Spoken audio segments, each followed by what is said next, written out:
Agora, 1 minuto para as 7 da noite, peço a sua atenção, você que está em casa, principalmente você que é pai e você que é mãe, porque a história que a gente vai contar agora, ela é revoltante. Você que é pai sabe do que eu estou falando. Você costuma deixar o seu filho na escola ou na creche para ter um dia de trabalho tranquilo.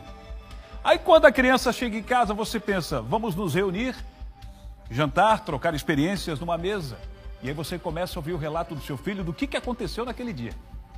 E é aí que eu quero chegar. O fato que nós vamos mostrar agora e contar, esmiuçar, aconteceu no município de Biguaçu, aqui na Grande Florianópolis.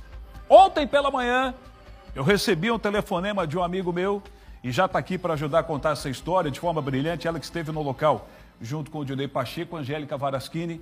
Eu recebi um telefonema de um tio de uma criança de 6 anos, de uma menininha, que estava indignado, porque essa sobrinha, na sala de aula, ficou quase que 1 hora com a fita na boca, uma fita adesiva. Porque, segundo a professora, ela e a amiguinha estariam falando demais. A criança chegou em casa, contou para o papai e para a mamãe, a outra menininha fez o mesmo. Esse papai que a Angélica conversou indignado foi para a rede social e aí esse caso tomou uma repercussão impressionante. A Angélica está aqui, foi lá, conversou com o pai, com a mãe e por uma questão de poupar a criança, vamos preservar a identidade desse pai. Angélica, é com você, conta tudo que você viu hoje à tarde lá junto com o cinegrafista Dionei. Boa noite. Boa noite, Cleiton. Boa noite a todos que estão acompanhando o Tá Na Hora Santa Catarina. Eu acho que o Cleiton deu um resumo do que aconteceu, mas eu queria trazer o telão para mostrar para vocês como isso foi, que começou tudo com essa postagem do pai da menina que ele colocou. Na data de ontem aconteceu algo inacreditável. A segunda professora do colégio da filha dele, alegando que ela fala demais, se sentiu no direito de colocar uma fita, isso mesmo, na boca dela e de outra criança. E ainda fala, um desabafo de um dia difícil, mas com a fé de que a justiça será feita. E hoje a gente encontrou o pai e a mãe dessa menina para falar o que realmente aconteceu numa escola de Biguaçu, uma escola estadual, e a gente vai acompanhar um pouquinho do depoimento da mãe da menina falando como que ela descobriu o que tinha acontecido com a filha. Olha só. A gente soube através de uma colega de sala de aula, em que logo que a mãe já foi buscar, ela já contou para a mãe dela, horrorizada com a situação, aos prantos, em que ela até coloca a situação como uma cena de crime, né? Chegamos em casa, perguntamos o que realmente tinha acontecido, ela demonstrou para nós como aconteceu, ela passou assim por nós, né? A gente pediu para que ela demonstrasse exatamente como a professora fez. Tava ela conversando com uma outra colega e a outra amiguinha, a única coisa que ela falou foi, não cala a boca mesmo, né, pô? Ali passou o restante da aula com a fita adesiva na boca. Quando ela contou pra gente, a família toda ficou horrorizada. Horrorizada, não teve um que não se sensibilizou com a situação. Não só a família, todos nós nos sensibilizamos com a situação. Inclusive a mãe dessa menina, essa mulher que falou agora, é professora. Então ela sabe muito bem, inclusive ela contou pra gente que no início ela até tentou ver pelo lado da professora, mas realmente não foi o que aconteceu. E toda a família, né, ficou horrorizada com tudo isso. Conversamos com o pai também da menina, que justamente foi tentar explicar para ela, porque segundo eles, a criança levou na brincadeira tudo isso que aconteceu. E o pai foi justamente explicar para ela que isso não era uma brincadeira saudável. E aí eu questionei ele também, e o pai explicou tudo isso. O que a professora disse para eles? Porque eles tiveram um encontro com a professora, eles foram até a escola, né, para conversar com a direção, para entender, para buscar uma explicação do que aconteceu.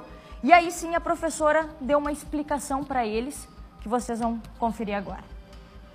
Quando a professora chegou, a diretora falou, a professora chegou.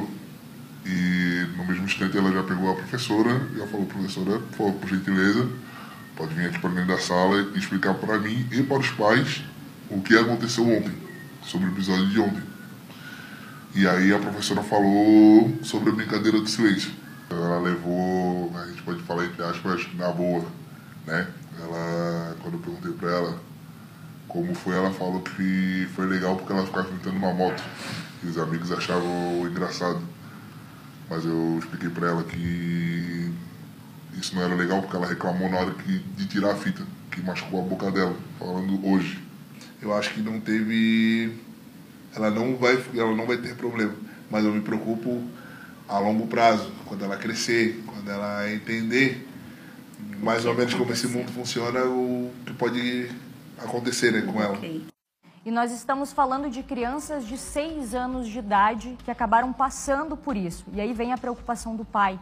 Inclusive, dentro da nossa conversa, foi uma conversa um pouco longa, a gente trouxe as principais partes desse nosso bate-papo com os pais da criança.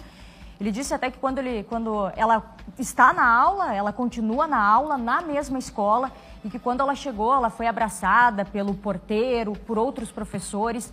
Então, eles colocaram que eles são muito abertos à escola, sempre colaboraram com a escola e que foi realmente um fato isolado desta professora. E aí sim, eles foram atrás dos direitos, foram até o Ministério Público, até a Prefeitura de Biguaçu, registraram um boletim de ocorrência e a gente vai ver, claro, nós fomos atrás de saber o que esses órgãos, né, falam sobre isso. Então a gente vai colocar o que o Ministério Público falou sobre isso, a gente tem a nota do Ministério Público que diz que o caso está sendo apurado em procedimento próprio pela 4ª Promotoria de Justiça de Biguaçu. Na infância, os procedimentos são sigilosos por força da lei. Também a gente tem a nota da Secretaria de Educação, que deu o seu parecer sobre isso, dizendo que a Coordenadoria Regional de Educação de Florianópolis lamenta o ocorrido e informa que o afastamento da profissional já está em andamento. O Núcleo de Política de Educação, Prevenção, Atenção e Atendimento às Violências na Escola também vão ser verificadas. E a gente tem a nota também da Polícia Civil, já que foi feito o boletim de ocorrência, dizendo que está apurando o caso de forma preliminar para entender qual exatamente foi a conduta da escola e dos professores e o contexto vivido em sala de aula. Com a resposta, o delegado vai reanalisar para decidir se dará início a uma investigação criminal. Complicado, né, Cleiton, toda essa história que aconteceu aqui em Biguaçu. A gente vai continuar acompanhando esse caso porque realmente ele está repercutindo muito desde que o pai colocou na rede social. E ontem, quando eu recebi a informação, eu procurei ser justo também, liguei para a escola, falei com a diretora, que foi muito receptiva e também está bastante abalada. E segundo a professora que teria passado para os pais, isso fazia parte da brincadeira do silêncio. Brincadeira do silêncio, feito para só 2 meninas. Silêncio. Só para 2 meninas. Só as 2 que participaram. Brincadeira do silêncio. Bom, a curto, médio e longo prazo, a criança que passa por esse tipo de trauma, ela desenvolve ou pode desenvolver questão de medo, estresse e uma cobrança para ela mesma, né? Porque quando você coloca o seu filho numa sala de aula, aquele professor que está ali naquele momento, pelo menos acontecia comigo, acredito que aconteceu com muita gente, aquele professor é a figura do nosso pai e da nossa mãe. Com certeza. Então a gente tem ele como uma grande liderança. E a partir do momento que ele faz isso, ele já perde toda a confiança. Quando a criança perde a confiança no seu professor, para você conquistar, meu amigo, lamento dizer, não existe mais. Então agora a figura do pai e da mãe vai ser muito importante. E me tranquiliza quando você diz que quando a criança entrou no colégio, foi abraçada pelo porteiro e pela diretora, porque essas 2 crianças vão precisar desse conforto. E uma coisa importante a gente colocar, Cleiton, o Ney também estava comigo, a forma que os pais conduziram essa situação. Foi muito importante para isso e eu acho que a forma que eles conduziram com a própria criança foi importante para que as coisas acontecessem dessa forma. Então, os pais tiveram um papel extremamente importante nisso também. Valeu, Angélica. Parabéns pelo Obrigada. trabalho. Você e do Dinei que ficaram a tarde inteira em cima desse caso para trazer para você aqui no Tá Na Hora.